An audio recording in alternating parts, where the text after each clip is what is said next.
So, you know how I've been thinking about taking refuge, right? Yeah. And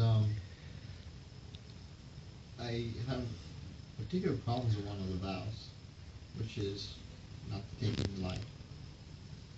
Um, and because I'm a martial artist, because when I teach, self-protection, there's a lot of awareness and things that you can do, but for the most part, when it comes down to it, if I'm teaching somebody to protect their family and somebody breaks into their house armed, I would definitely tell them to elevate the threat to kill automatically, because you don't know how good the people that are breaking into your house are, what kind of training they have, and what their intent is. Do they just want to steal things, or will they, rape your wife and kids and then murder all of you, possibly torture you for the fun of it?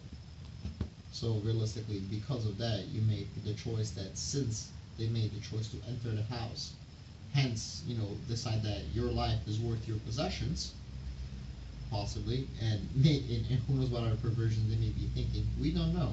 Mm-hmm. You can assume the worst possible outcome, because they're in the first place trying to take things from you by force. Yeah. So I couldn't in good faith take refuge while teaching people things, teaching people this kind of thing, teaching people that please, kill whoever breaks into your house if you have to protect your family. I would feel it would be dishonest to the whole practice. Yeah, makes sense. And I've been reflecting a lot upon that. And then I was thinking about the basic teaching of the Buddha, which is, we're talking about what we're looking to do is to prevent suffering, right? We're trying to extinguish suffering for ourselves and all sentient beings. As Buddhists from the particular sect that I'm studying right now, so we teach about, there's a lot of teaching of compassion. There's no enjoyment, there shouldn't be ever any enjoyment in the taking of a life. But let's say that you're trying to prevent suffering, and you're trying to prevent the greatest amount of suffering at all times for all sentient beings. Then let's say that guy A points the gun into your wife's face, and he's about to pull the trigger, or you can safely assume he's about to pull the trigger regardless, because he's doing that action.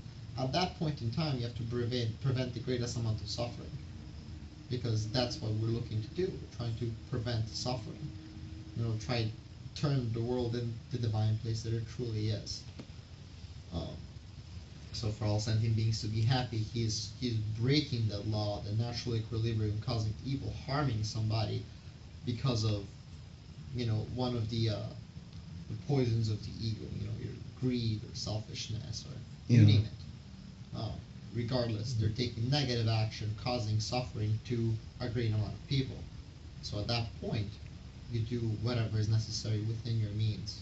So maybe if you're more skilled, you can take a neutralizing action, but yeah, you have to stop the threat within the means of causing the least amount of suffering to all parties involved. But if somebody's about to pull the trigger and you're 50 feet away and you have a gun in your hand, and you're gonna shoot center mass, because you're not gonna try to aim for the hand or something crazy like that, because you're trying not to kill the guy. You're gonna shoot center mass because he's about to pull the trigger and cause suffering. He's made that choice, and your choice should be to prevent the greatest amount of suffering. Obviously, I'm not gonna actually take refuge before I expose this to anybody that has, they have to have already some kind of Buddhist degree of some sort. They can actually tell me, yeah, this is a good thought process, or nah, bro, this doesn't work, sorry. Yeah, of course. You want to be honest, intellectually honest. Because at the end of the day, the whole practice, it's about building virtues. Correct. Building virtues have a lot to do with the work that you do on yourself. So you're understanding why people do things. What is compassion? Yeah. You understand that there is a problem. So, let's say that somebody calls me an asshole. Right. Now, I feel bad, and fuck them, they called me an asshole. Well, why, the problem is not that they called me an asshole, the problem is that I believed them. Yeah. You know, the problem is that I believe I'm like, oh, I'm an asshole. Am I an asshole? So either I feel like a victim. Oh, everybody calls me an asshole. I'm shit. Or maybe I want to, persecute him. Like, oh yeah, I'm an asshole. Yeah, fuck you, man. Fuck you up. The guy called me an asshole because he has a problem.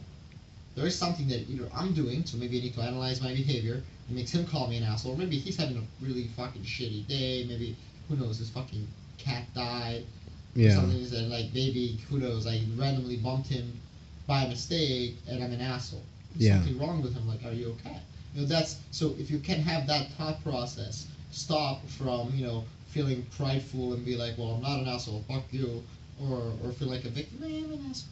You can actually take a second and be like, well, what's wrong with you? That is compassion. That's the teaching. Yes. That's what we're looking for, and that is the true understanding. And I believe, at the very least, up to my current studies and understanding, to me, that is compassion.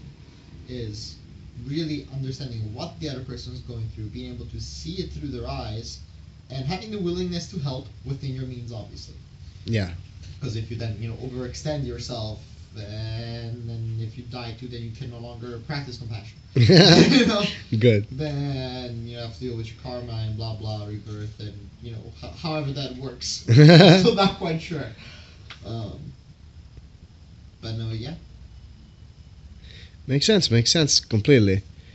Actually, I think it makes sense because survival is a natural law, and you may choose to sacrifice yourself for the survival of another, or to prove a point in a sense of martyrdom. However, the thing is that on your everyday life, survival is a natural law. You didn't make the choice of assaulting, but when it comes down to the being assaulted, how do you justify that within your ethics?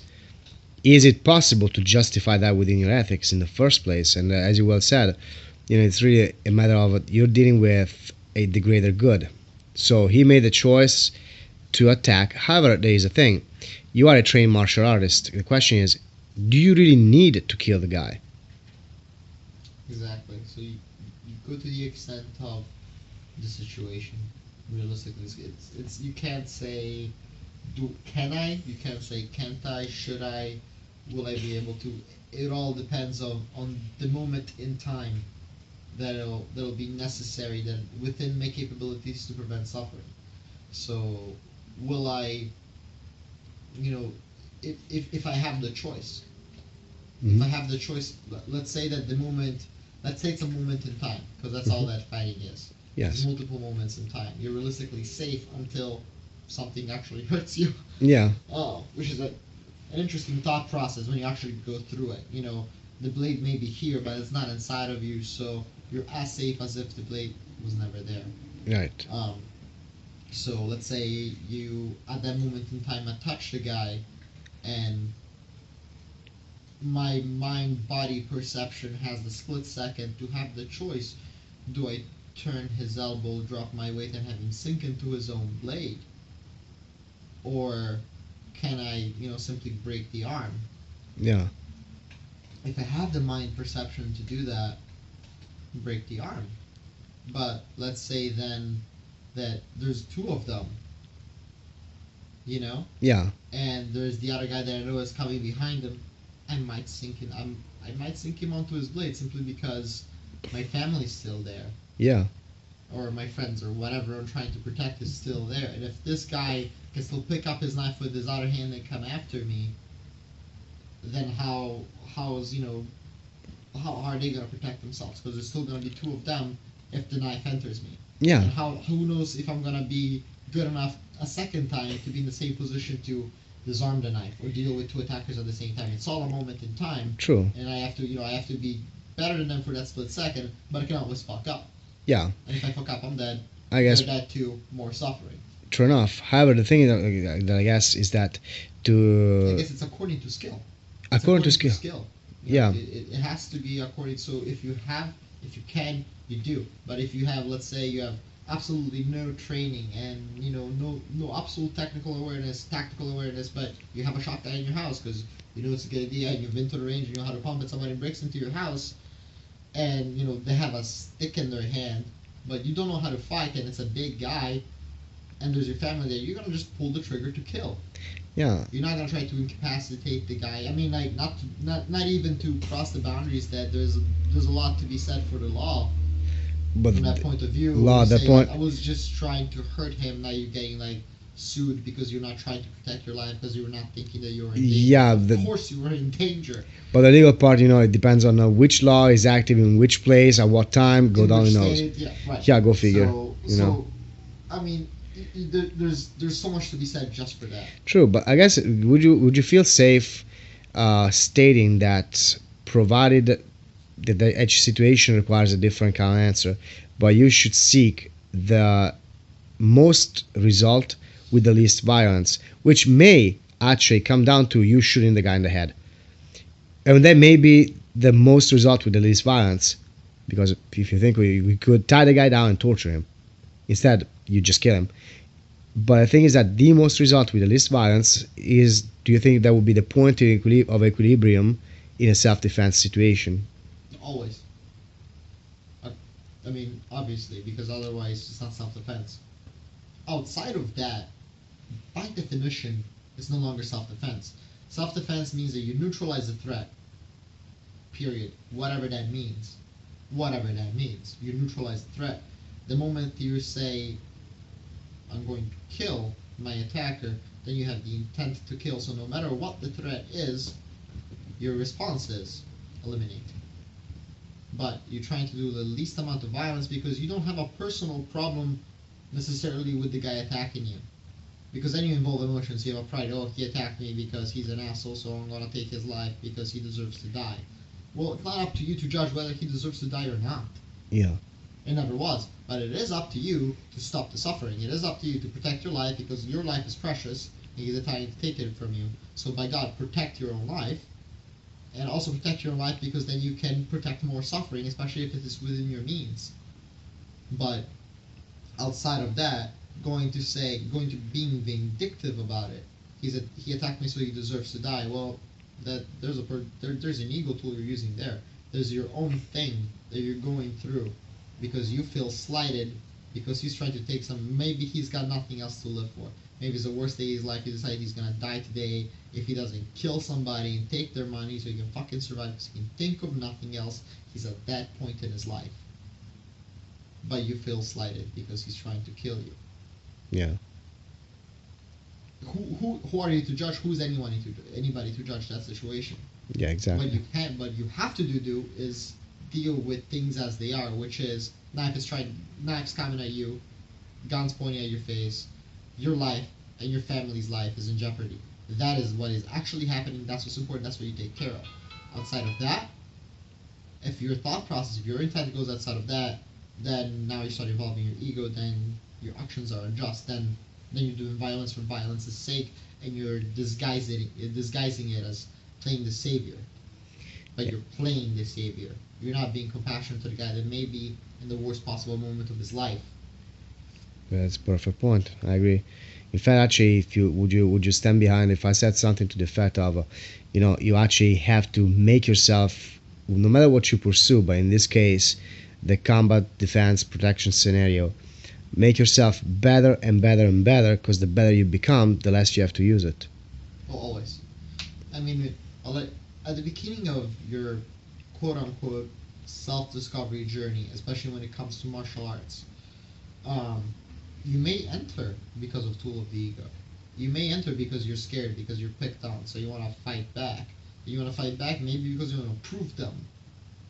But as you really train and experience it yourself, you feel the skills, you feel your power, you acquire knowledge.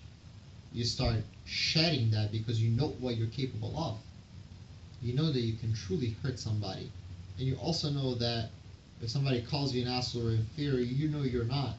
Because you've trained yourself not to be. And because you've done the best possible work, given that you have. That you have. Otherwise, the right calling you an asshole because you are. Because you are an asshole. Because you're still wasting everybody's time on your own if you're not practicing what you're spending your time on. Come on, if you're not applying yourself, then why are you even doing it? Do something else, jerk off, who cares? Thank you for the image. Thank you. But But as long as you put your time, that you've done the best possible effort that you can do, and you see the results within yourself, you see yourself improving. You're not looking for anybody's judgment, because the moment you start comparing yourself is the moment that you have to be better. Why? Because you feel inferior. Why? Because you feel rejected by people. So why do you feel rejected? It still stems within you. But the moment that as you train, you get better, you see the results of your skill, you spar, you test them, you make sure that shit works. It's not in your fucking mind, don't get me wrong. You still make sure that you go and you pressure test and you go full power, and you make sure that if you had to do whatever you needed to do up to the extent of killing, you're capable, because you're trained to do it. But it's not what you're looking for. You're just available. You just have all possible options, because that is knowledge. There's a knowledge of the body. You know how it works. So the moment you know how to heal it, you know how to kill it. You know where it's weak, you know where it's strong. And that's what you need to know within the combat scenario. But the moment you know that, that's the moment that you can make the active choice. And the more you train, the more you know that you can make that choice better and better at any time. So the exponential threat of the person in front of you threatening you or talking shit just lowers, because you're no longer scared. Because you know what you can do.